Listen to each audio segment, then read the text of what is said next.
चालू आश्रेयस। Hello. Hi hello बीडू। मॉर्निंग। क्या गुड मॉर्निंग की, तू किधर है? घर में ही है? मैं कहा रहा था मैं ओ सो सॉरी। अच्छा हाँ जा जल्दी जा अंदर बीडू। कोई बात नहीं। हाँ नहीं मैं बोली अभी स्टार्ट किया है लोगों ने, मैं आई वाज वेटिंग क्योंकि I am at Shreyas place. Yeah I am eight या वो जो है ना अपना जूम उस पे जाने का है, जो मेल है ना उस पे जूम पे जा, so you will get zoom. Launch meeting में जाने का ना? लॉन्च मीटिंग में मतलब या फर्स्ट ओपन जूम मीटिंग उसमें जाने का है। तेरा जूम इंस्टॉल है ना तो हो जाएगा। Okay now they have started, मेरा विंडो ओपन हुआ है।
Hello. Hello.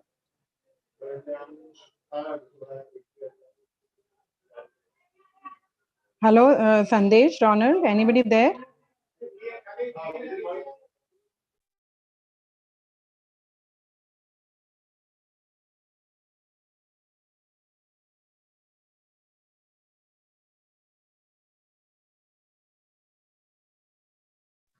Renu, can you hear me? Hello? Hello, Anita ma'am. Can you hear me clearly? I'm just doing testing. Yes, I can hear you. Hello? Hello? Renu, all the best. Renu can't hear you.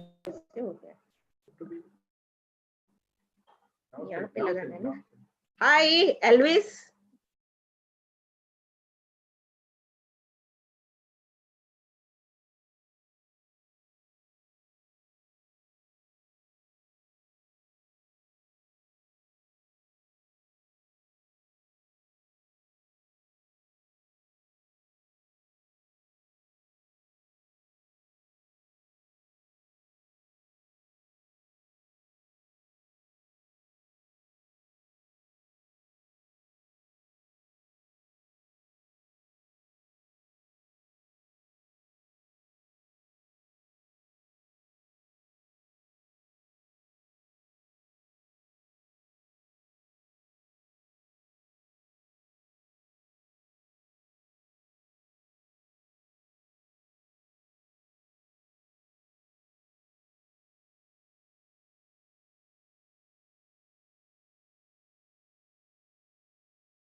Voice can be.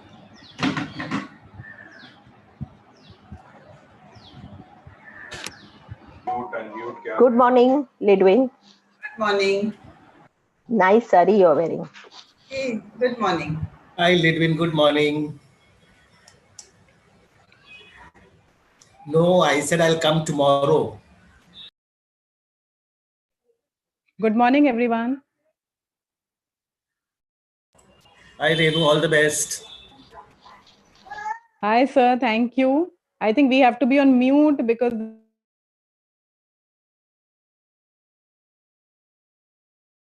I think we have to be on mute now.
Share link आ गया है। हाँ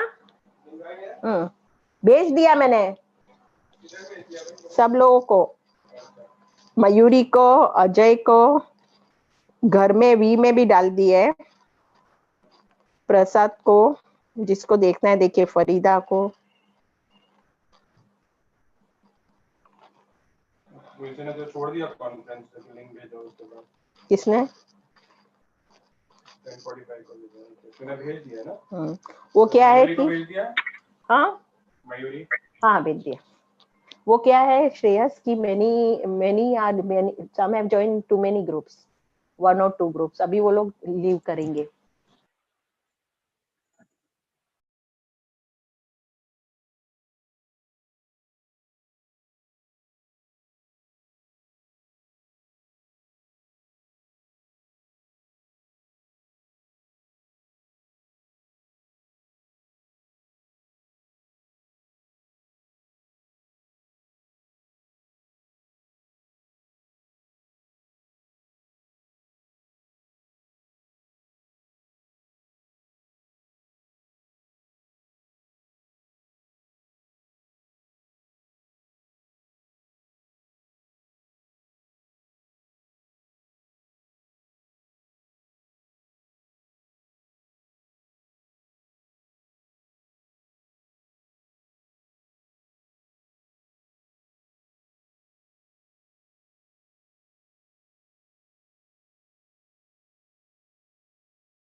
श्रेयस कहाँ, क्या हो गया, क्या हो गया देख।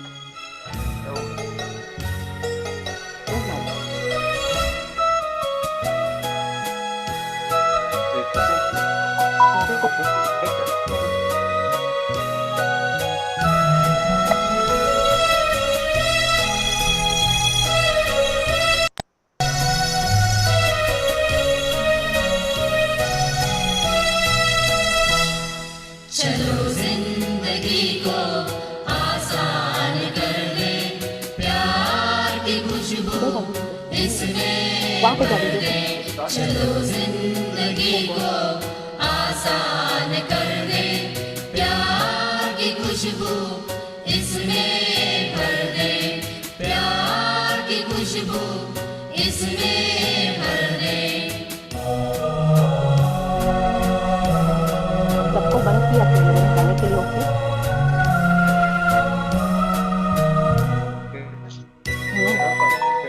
हाँ हाँ हाँ, ये बंद कर अभी, ये सही है। बुरे फासलों के दुश्मन बनेंगे, मिटाएंगे दूरी, उन्हें जीत लेंगे। बुरे फासलों के दुश्मन बनेंगे, मिटाएंगे दूरी, उन्हें जीत लेंगे। करे फैसला अब ये दुनिया बदल दे, करे फैसला अब ये दुनिया बदल दे। प्यार की खुशबू इसमें भर दे, चलो जिंदगी को आसान कर दे, प्यार की खुशबू इसमें भर दे, प्यार की खुशबू इसमें भर दे।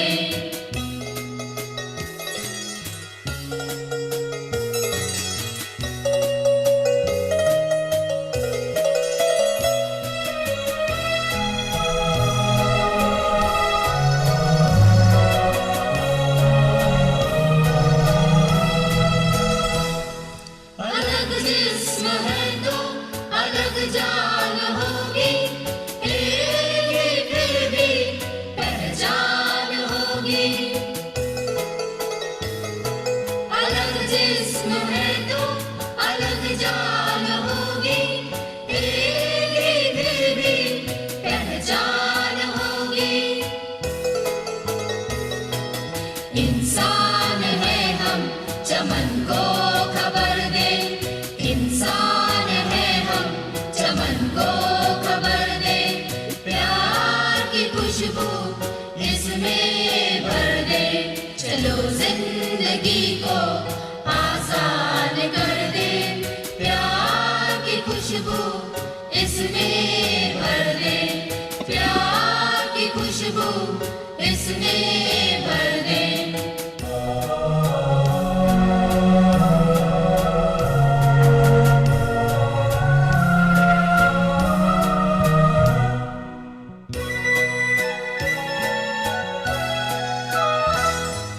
खुद को बताए अकेले नहीं है, हम जैसे प्यासे दिए और भी है।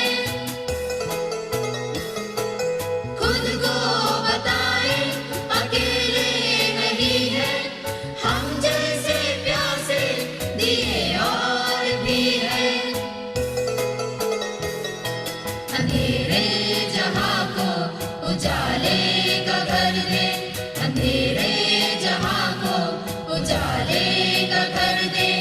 प्यार की खुशबू इसमें भर दे, चलो जिंदगी को आसान कर दे, प्यार की खुशबू इसमें भर दे, चलो जिंदगी को आसान कर दे, प्यार की खुशबू इसमें भर दे।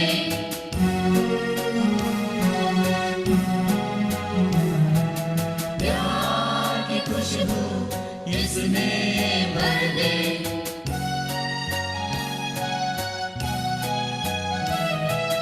प्यार की खुशबू इसमें भर दे।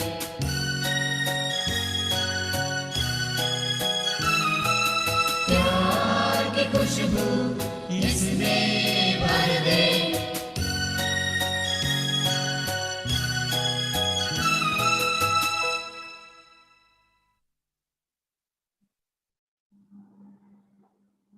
Shreyas, your internet connection is unstable, it is saying.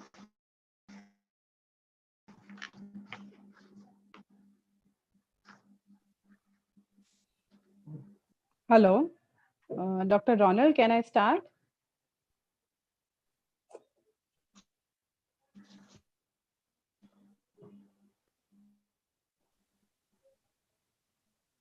Good morning, everyone. Dr. Ronald, I'm not able to start my video. Shall I would be starting without that. Okay.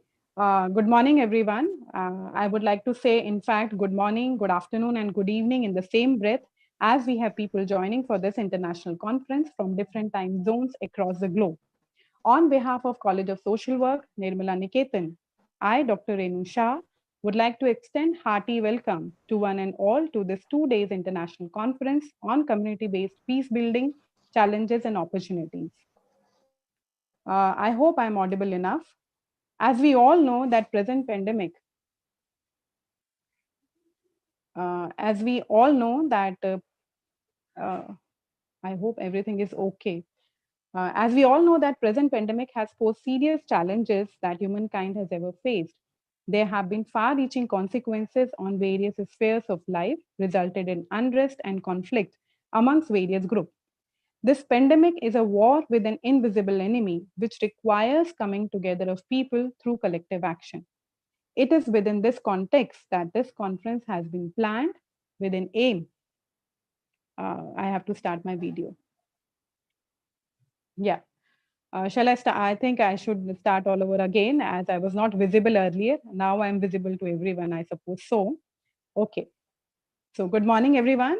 And in fact, good morning, good afternoon, good evening to all, as we have people joining for this conference from different time zones across the world, across the globe. And I, Dr. Renu Shah, would like to extend a hearty welcome to one and all for this international conference on community-based peace building, challenges and opportunities. Hearty welcome to one and all who have joined in for this conference.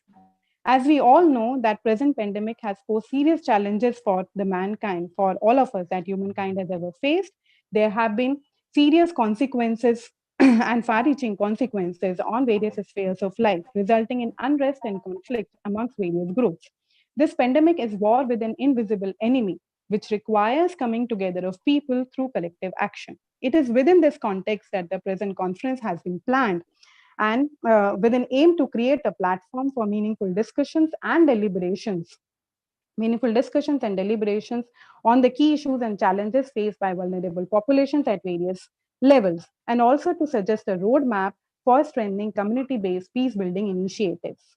Moving on, we also are very much sure and we are hoping that we would be having rewarding and fruitful discussions and deliberations as we go along during these 2 days, during this international conference, and also we are looking forward for the same. Now, I would like to invite Dr. Anita Panot, Associate Professor at College and also the convener of this conference, to kindly take over and introduce the theme of the conference. Dr. Anita Panot, please. Thank you, Renu.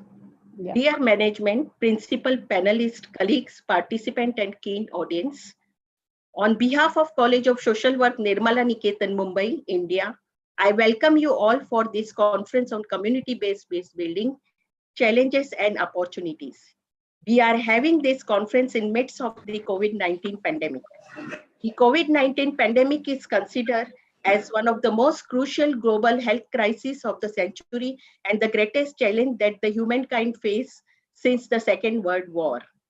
COVID-19 has affected the existing peace-building process and spiraled into deep instability and insecurity.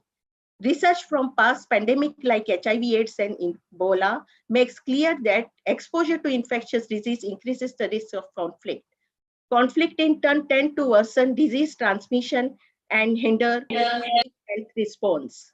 History suggests that the conflict intensifying effect of pandemic can linger for years after outbreak ends.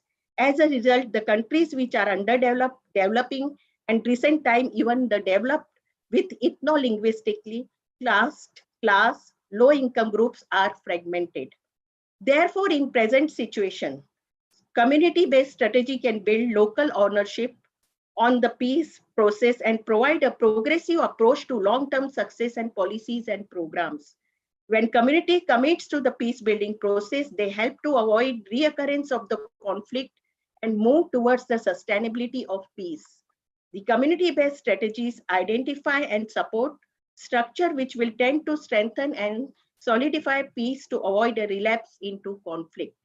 Social worker has always responded to unprecedented situations like riots, violence, crises, and conflicts, and adapted quickly and extensively to the health, social, economic dimension of crises in community. The social worker response has been shaped primarily at the local level through local authorities, healthcare system, NGOs, CSR, and trust with central and state government guidance and assistance. Social worker, along with local peace builder, understand the conflict dynamic at play in their communities and maintain relationship with different groups, including those who may become more marginalized or vulnerable in the crisis. We have also have experience with trauma and psychosocial programming.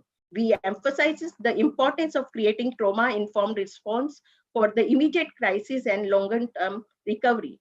The impact of violence, riot, and crisis vary from country to country.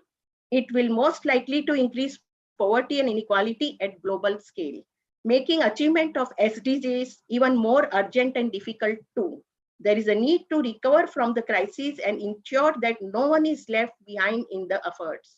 The international community is required to proactively respond in a timely manner. Dear participants, this is the time when there is an academician and practitioner who should stand up for community around us and address the impact of violence of any kind by strengthening social cohesion, improving state-society relationship, combating misinformation, and extending psychosocial and economic assistance.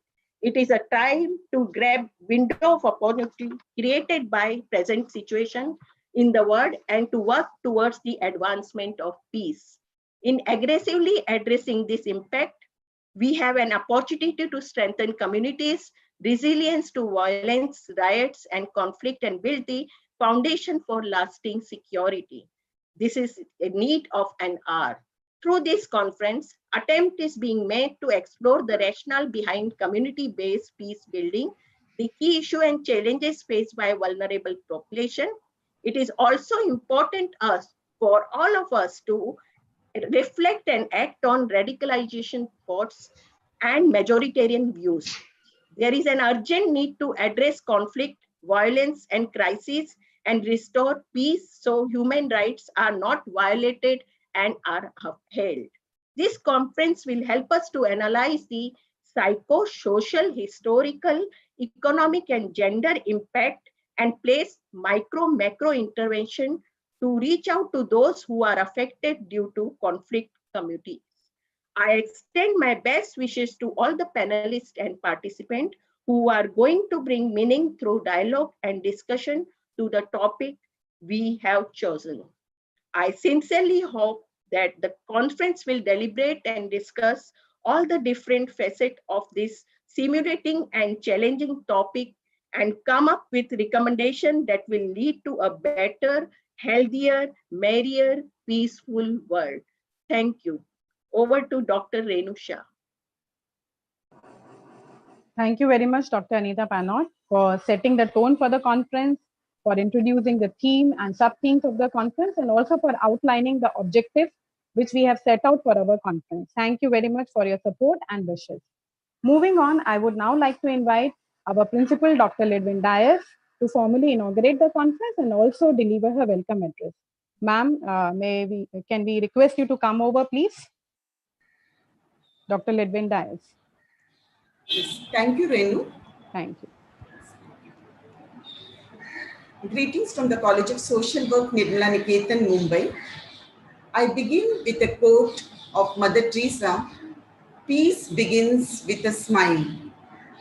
Yes, with a smiling peace, I extend a very warm welcome to each one of you who have joined us for this international conference. I welcome the keynote speaker, Professor Dr. Christopher from King's College, London, Dr. Maggie, President of Nirmala Niketan Institute, Ms. Philomena, Vice President, and all distinguished guests and speakers present on this Zoom platform, and all our 1,000 plus participants on YouTube. Before I speak on the conference theme, I would like to briefly speak about our college for the benefit of the ones who do not know us. The College of Social Work Nirmala Niketan was founded in 1955 by the Daughters of the Heart of Mary, a religious congregation. The vision and mission of the college is to contribute to a new social order based on human dignity and social justice. The college offers bachelor's, master's, and PhD programs in social work, along with short-term skill-based courses. The college has received the highest ranking from NAC in all its 3 cycles of accreditation. The college was granted autonomy in 2019 and in NIRF ranking of the college in India by the MHRD. College ranked 62 in India for the year 2020.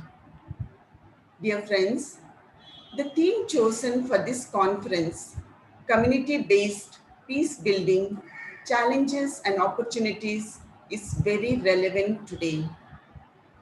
Promotion of peace must be undertaken not only at the international and national levels, but also at a local level with families and communities where disputes can potentially intensify to violent conflicts. Community-based peace building ensures people's participation at various stages and calls for sustainability. It aims at developing trust, safety, and social unity within and between communities, to strengthen social and cultural capacities to resolve disputes and conflicts. Community-based peace building promotes inclusive partnership between people, institutions, and civil society. It's not a fixed or defined activity, but an ongoing social process that adapts to local circumstances and seeks to incorporate peace-building values, skills, and techniques into all aspects of governance and development work. The UN Goal 16 of the Sustainable Development Goals, SDG, speaks of human rights, peace, security, and development in deeply interlinked and mutually reinforcing through its totality. The importance of enhancing access to justice, ensuring safety and security, and promoting human rights for sustainable development with its importance of capacity development at all levels and focuses on localization of aid and peace building. Social workers and NGOs can contribute to peace building by supporting communities in building capacities to protect themselves. Social work can facilitate inclusion in an effort to enhance social interconnectedness and hence build on human relations in society, resulting in peace and development. The empowerment of communities is a common component and aim in community-based approaches. The empowerment of local people and the perception and treatment of them as resourceful and capable can also contribute to confidence building, ownership, and feeling of worth. I want to quote an example from the Field Action Project's Saloka of the College of Social Work, which was started soon after the Bombay riots in 92-93. The college intervened in providing relief and rehabilitation for the riot victims and later worked in sustained efforts to bridge differences and promote communal harmony on a long-term basis for more than a decade with the community and civil society members in promoting peace and preventing riots with the vision of belief in fostering secular values and empowering people towards creating a more tolerant society. Various interventions were adopted to build local leaders, empower youth and community in involving to be peace builders. One such program was Community Animators Training Program for Communal Harmony, with the aim to equip youth with knowledge, skills, and attitudes to become messenger of peace in their respective residential areas in and around Mumbai. The college has put in concrete efforts in peace building by developing modules and training youth on peace building and governance through the Anubhav Mumbai Youth Training Center.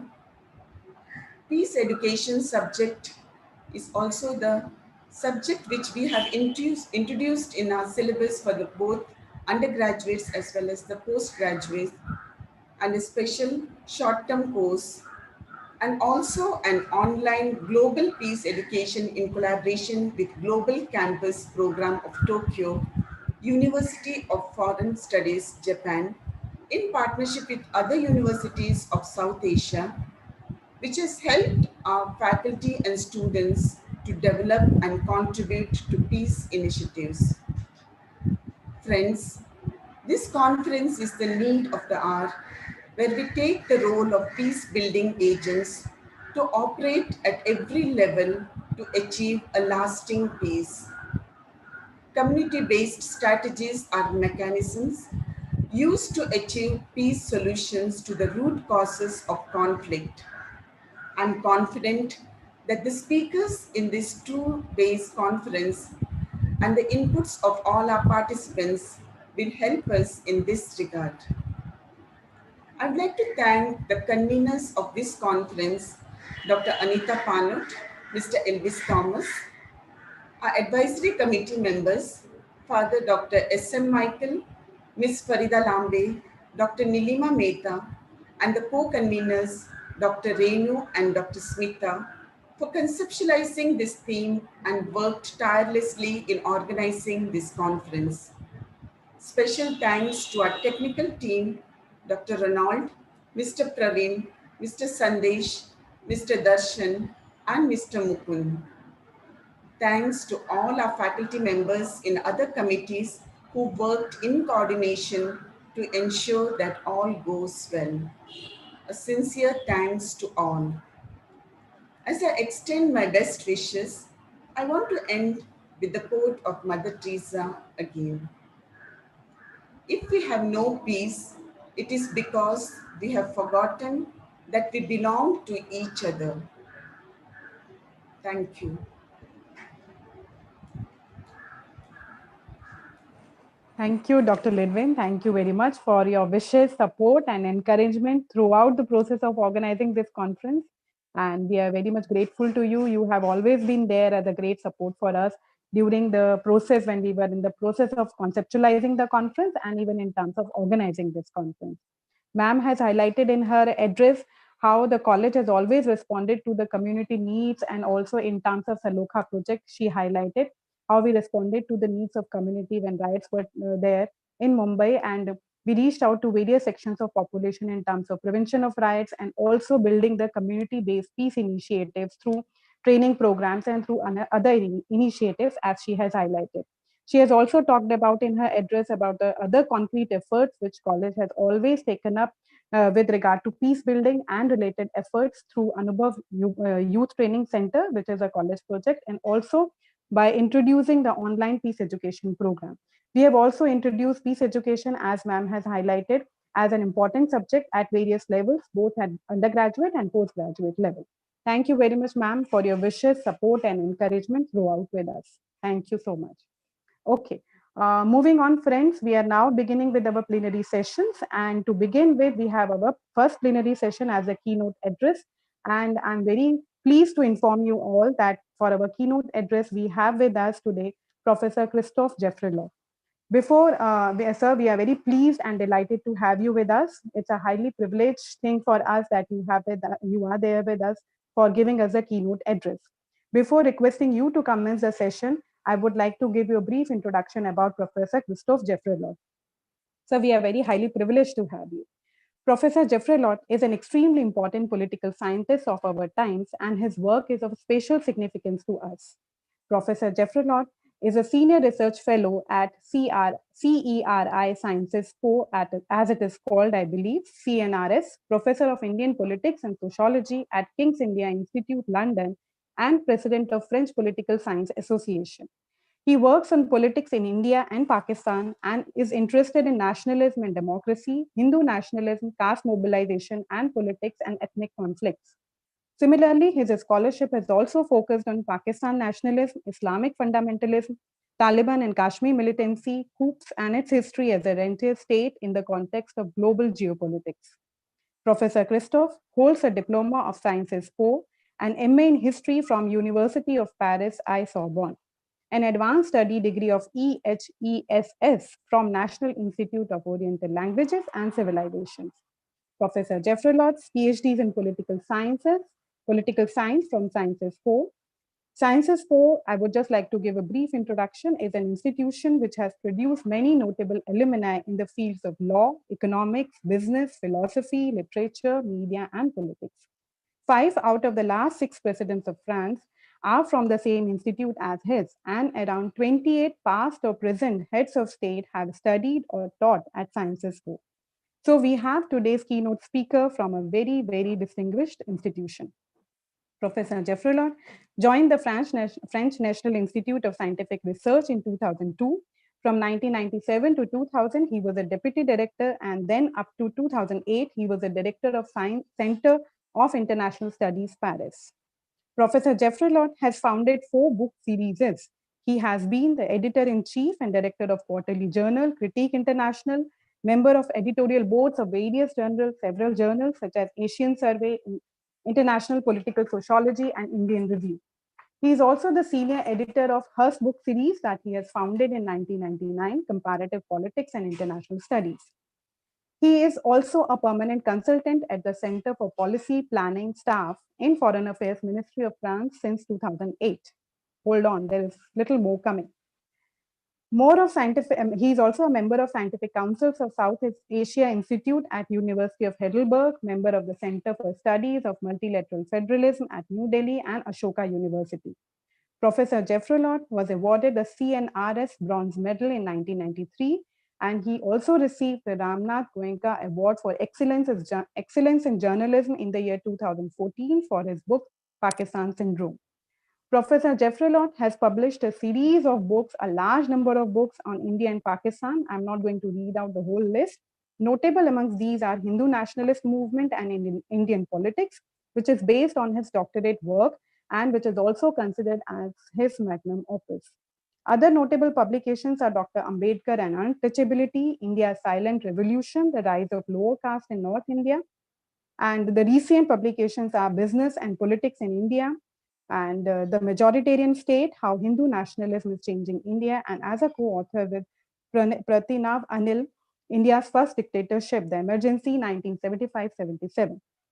He has been a visiting faculty at Columbia University, Princeton, Johns Hopkins, and Yale University, amongst others.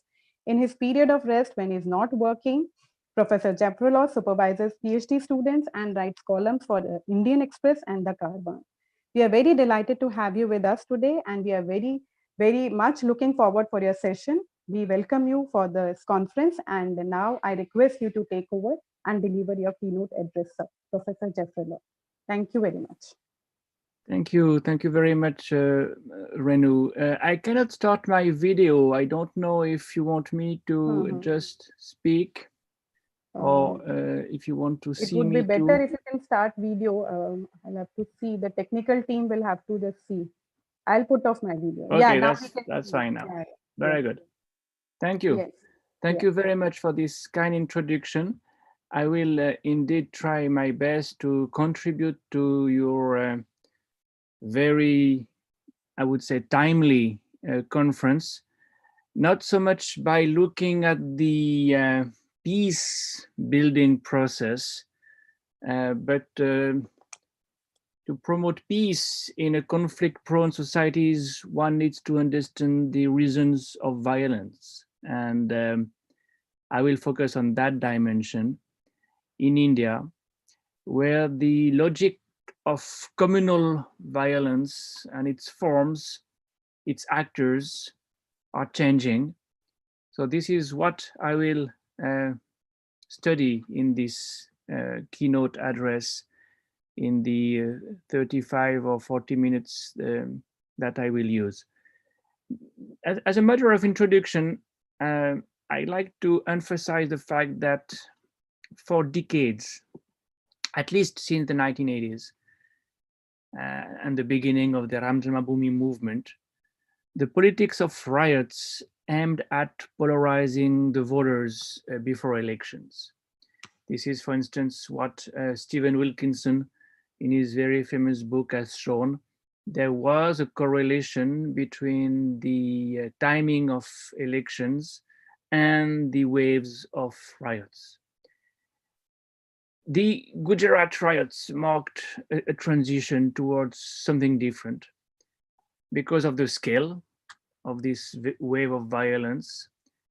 It did not only result in electoral polarization, but also in ghettoization. And that's what I will try to show in the first part of my talk, that will be very brief because it's historical. Subsequently, in the 2000s, a new kind of low intensity, everyday form of communal violence took shape in Uttar Pradesh, especially. And that's what I'll try to show in the second part of my presentation. After 2014, this kind of violence has in fact gained momentum and became all pervasive because of the rise of vigilantism. And these vigilante groups were especially known for a new development, lynchings. And that's what I will show in the third part of my presentation. And the last part, the longest one, will focus on the Delhi riots to demonstrate that still a new form of communal violence has crystallized, and that is largely due to the transformation of the state apparatus, including the police. So let me try to flesh out this plan that I have just presented to you. Well, riot politics as a stratagem for polarization at the time of elections, to some extent peaked or reached its culminating point with the Gujarat pogrom, when 26 cities were put under curfew, where rural areas were also unprecedentedly affected. In the state of Gujarat, something like 151 cities and 993 villages were affected. And as you do know, the official toll was 1,169 dead, but NGOs estimated the number of victims at more than 2,000 based on family depositions and the number of disappeared. What was, of course, important as a result of this was the polarization that, as I've said, the Hindu nationalist forces were already very interested in and good at since the 80s. And that history repeated itself when the Chief Minister Narendra Modi dissolved the assembly and organized fresh elections these elections in late 2002 showed that BJP could win 126 seats with about 50% of the votes cast, and most of the seats were won in places that had been affected by the communal violence. It won 42 of the 50 seats, in 3 of the districts which had been the most heavily affected. So the correlation that was there before, that we had seen since the 80s, was repeated. But there was something more. And that something more was ghettoization. You know, a place like Ahmedabad has become the most polarized city in India, the place where you have the most segregation. This is the most religiously segregated city in at least the 11 cities we have examined in a book I co-edited, Muslims in Indian Cities. Ahmedabad is even more polarized, segregated than Mumbai. And that was largely the result of waves of communal violences, 69, 85, 92, and 2002. And 2002 made a big difference because even middle class people, middle class neighborhoods were affected, including a place like Paldi. And even former IAS officers, IPS officers, lawyers had to leave the city and move to ethnic, homogeneous, ethno-religious, homogeneous neighborhoods, including Juapura, which was located out of the city at that time, 7 kilometers away.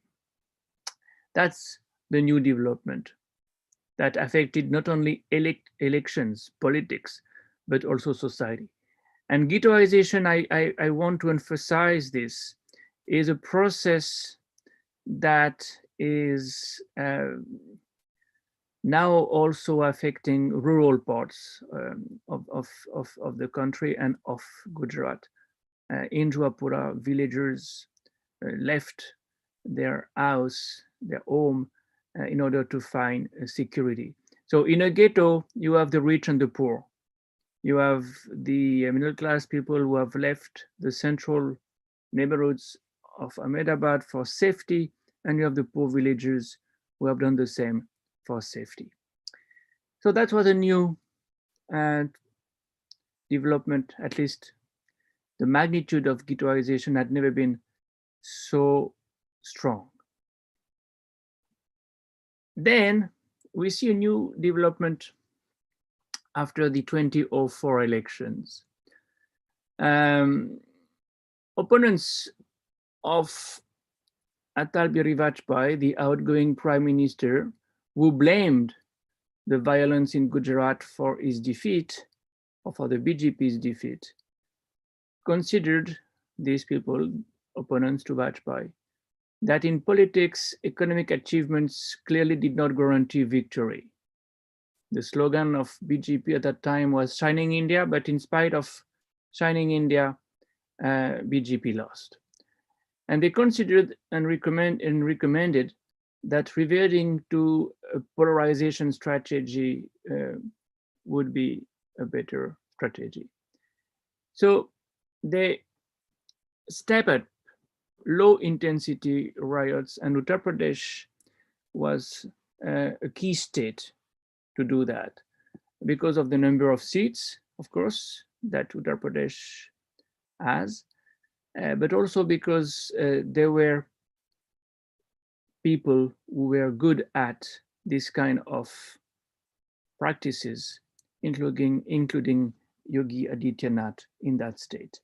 So a new kind of violence took shape that has been very well defined by Sudha Pai and Sajjan Kumar in their book. They say, I quote, "The defining feature of this model is that rather than instigating major and violent statewide riots, as in the earlier phase, the BJP RSS have attempted to create and sustain constant, low-key communal tension together with frequent, small, low-intensity incidents out of petty everyday issues that institutionalize communalism at the grassroots to keep the pot boiling. The aim, end quote, the aim was no longer only to polarize society prior to elections to gain immediate benefit in the polling. The goal was to promote social and even, you can say, and they say, civilizational majoritarianism in such a way as to permanently Hinduize the country by delegitimizing minority culture and secularism. So you have a different objective there. It's not only short-term electoral gain, it's long-term cultural, societal objectives.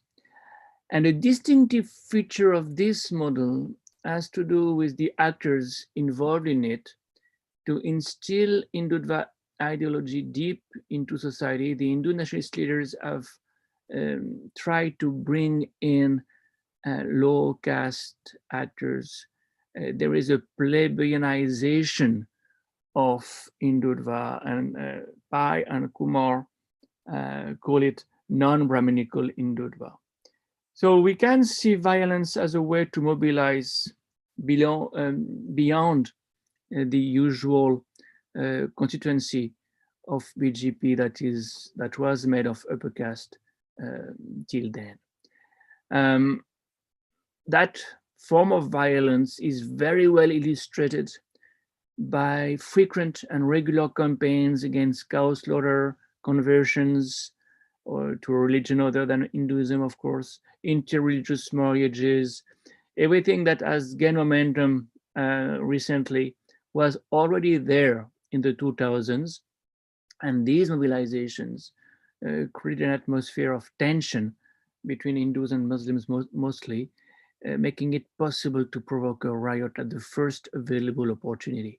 We saw that in Mau in 2005, in Gorakhpur in 2007, and in so many other places. I have no time to give the details. But the result was very clear.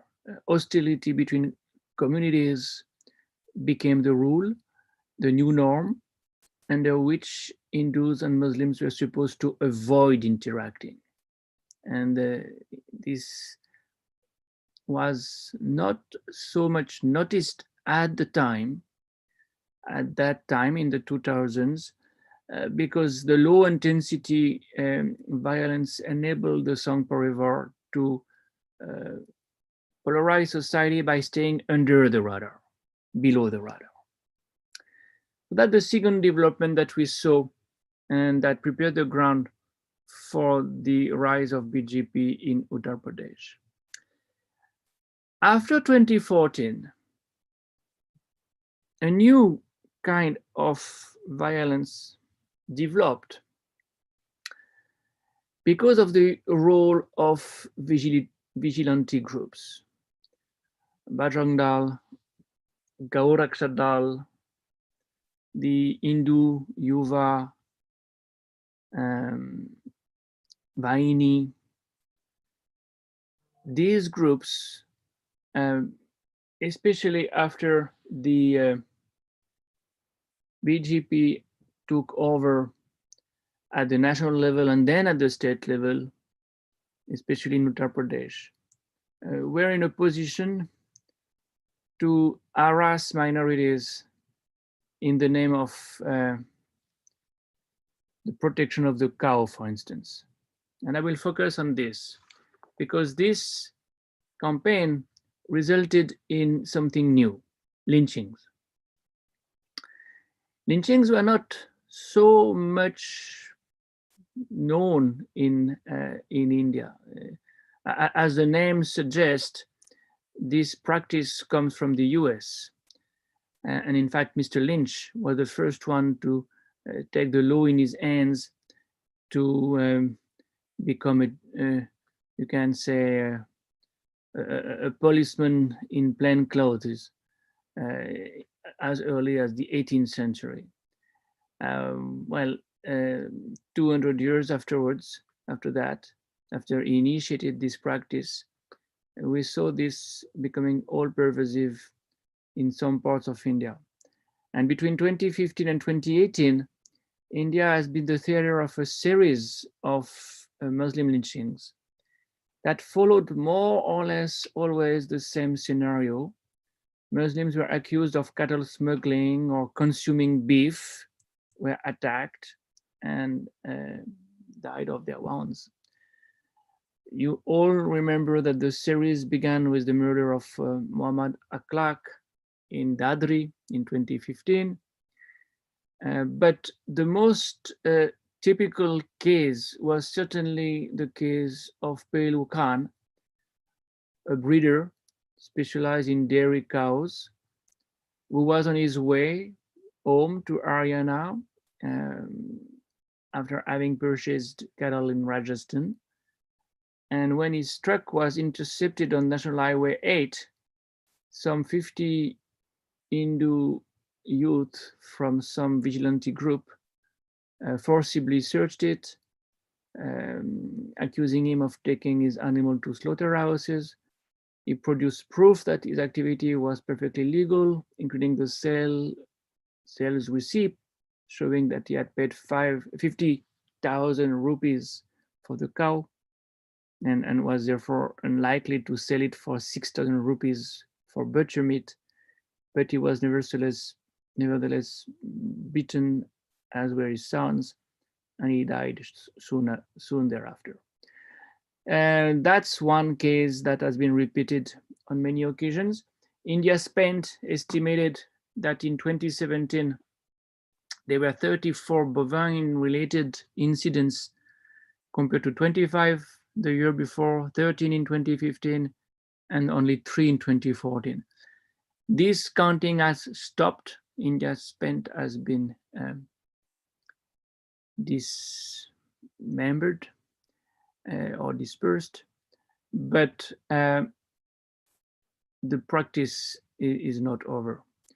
What is particularly interesting is the fact that the Supreme Court, after it was petitioned by Tushar Gandhi and Tizin Poonawalla, ended over an interesting verdict. The magistrates, the lawyers, the justices stated, I quote, lynching and mob violence are creeping threats that may gradually take the shape of a typhoon-like monster, as evidenced in the wake of the rising wave of incidents of recurring patterns by frenzied mobs across the country, instigated by intolerance and misinformed by circulation of fake news and false stories. In this verdict, there is something very right. Fake news, social media played a very important role.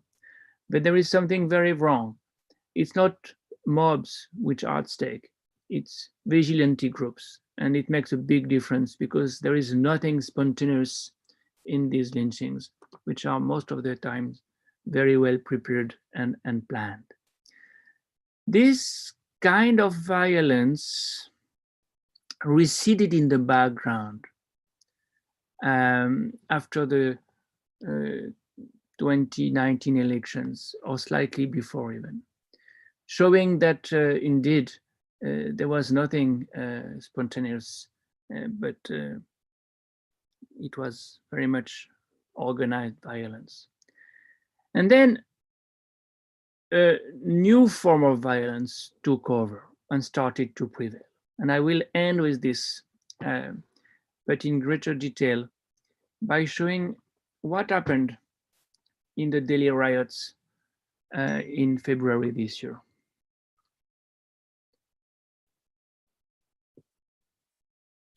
Well, as usual, riots in Delhi, in Northeast Delhi, were primarily due to the electoral context.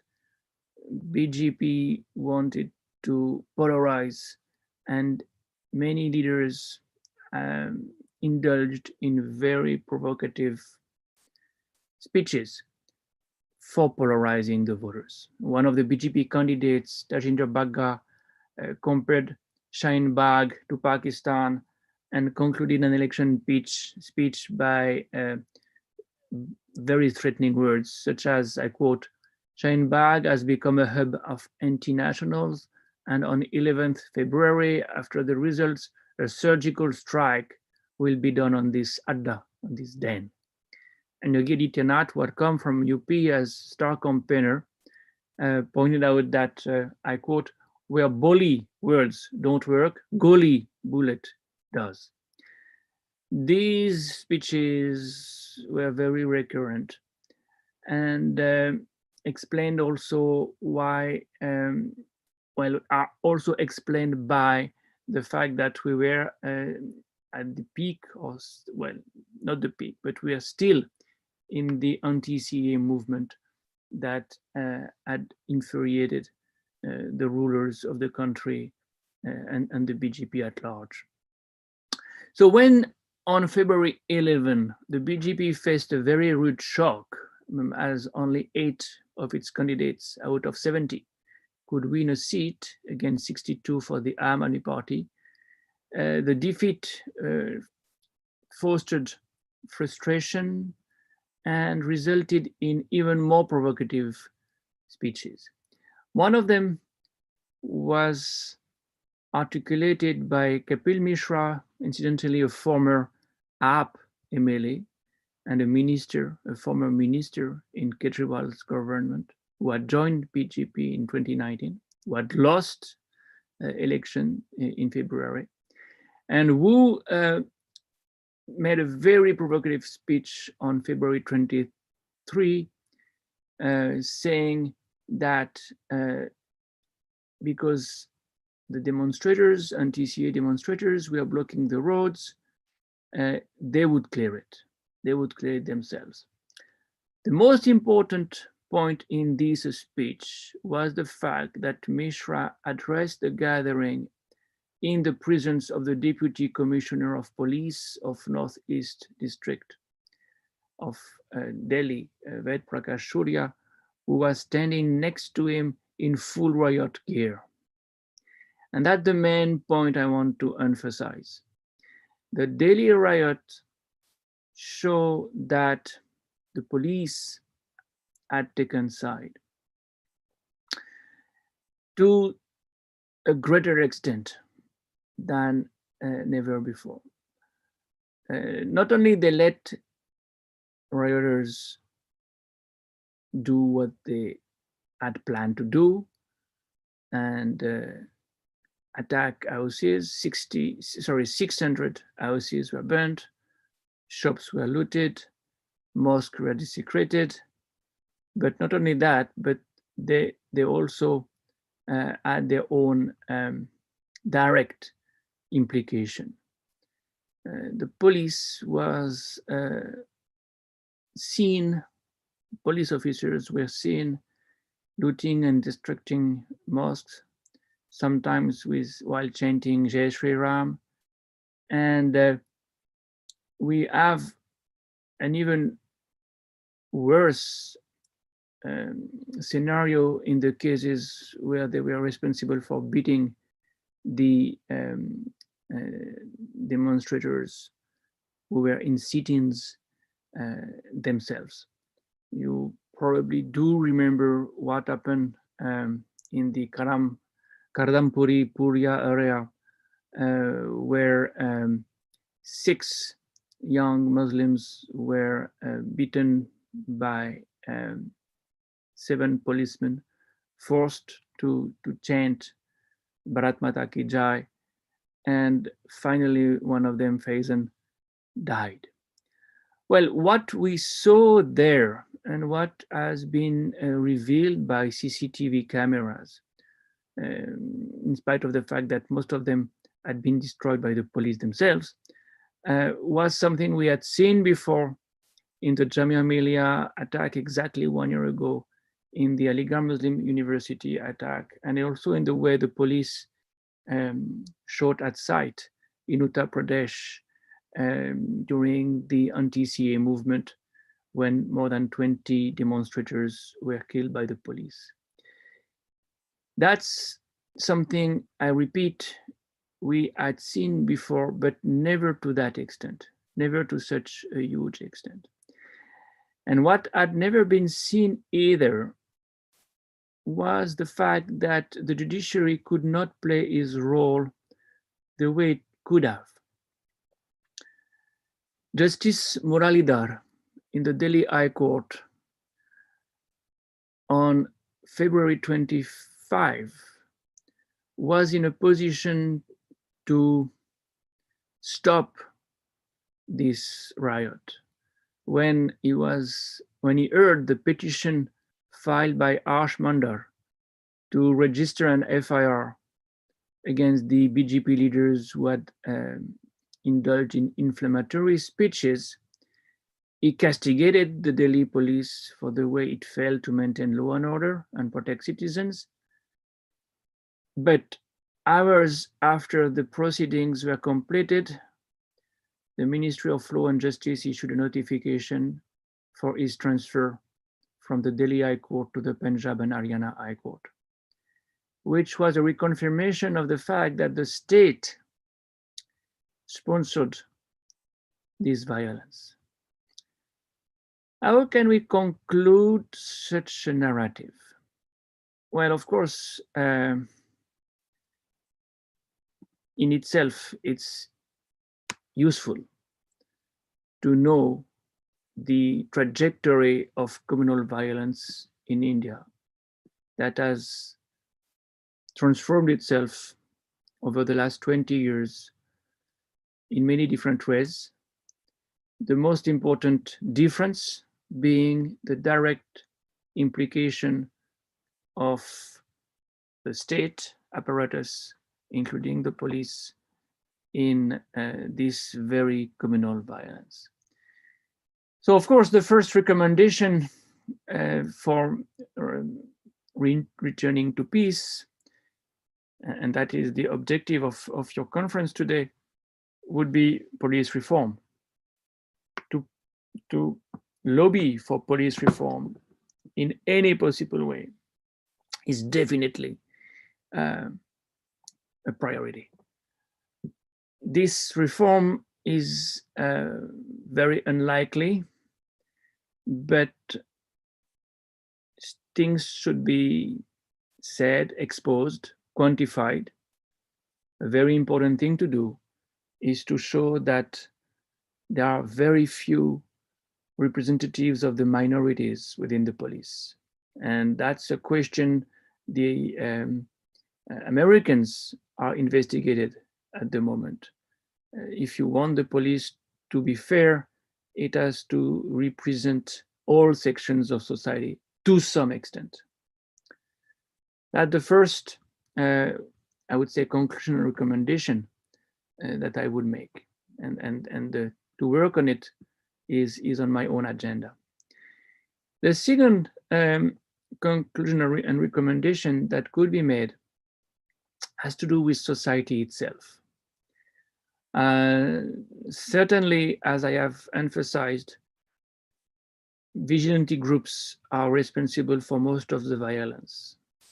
But if the rest of society does not support them, and therefore if rioters are not as many as they were in Delhi, for instance, things would be different. Their education plays a major role, not in the classroom only, anywhere.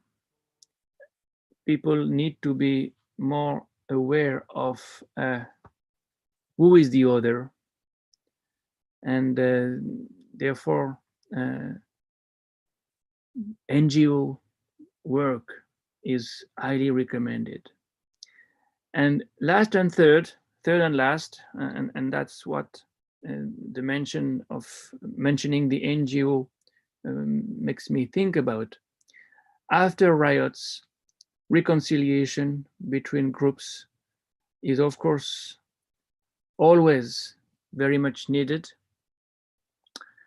And the kind of work ANAD, the NGO that Shabnam Hashmi had created in the early 2000s in Gujarat, was very, very useful to go from one village to the other and make minority people and Hindus just interact, meet, and know to know each other, learn to know how to know each other. That's not easy when ghettoization is gaining momentum, becoming all pervasive. But that's what NGO people can do. And that's also something I would highly recommend. So I'm told that I've reached my time. In fact, I am just on time. So I stop here and wish you a very fruitful conference with, I hope, a lot of interactions regarding the best practices that you have experienced in order to make this event as useful as possible. Unfortunately, I have myself to start my working day with my students, and I will not be able to stay with you, but I'm sure you will have a great, fruitful session, well, many sessions, in fact, in parallel. I could see that on the program. I wish you a very good conference to all of you, and of course, Happy Christmas and Merry New Year.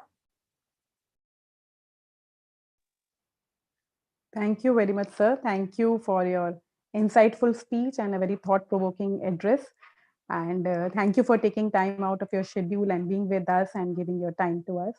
As you have pointed out in your address, you talked about how the rights in India have progressed over a period of time. You highlighted the trajectory of rights beginning with, not beginning, but you emphasized began from Gujarat riots, which led to political polarization and ghettoization. Then you talked about how things changed after 2014 and ending your address with Delhi riots.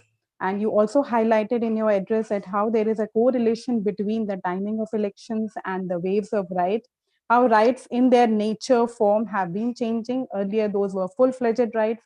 Now they're low-key, low-intensity riots, which also indicate, changing fabric of our society, that these communal tensions have pervaded within our society, within our relationships between various communities.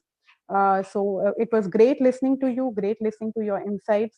And also it is disturbing at the same time because you talked about how Ahmedabad after Gujarat riots become a very polarized city, or in fact the most polarized city in India, and the results of waves of communal violences. You talked about ghettoization within the communities, and within these ghettos, which have affected from the minority communities, both rich and poor equally, and minorities are being pushed back to these ghettos.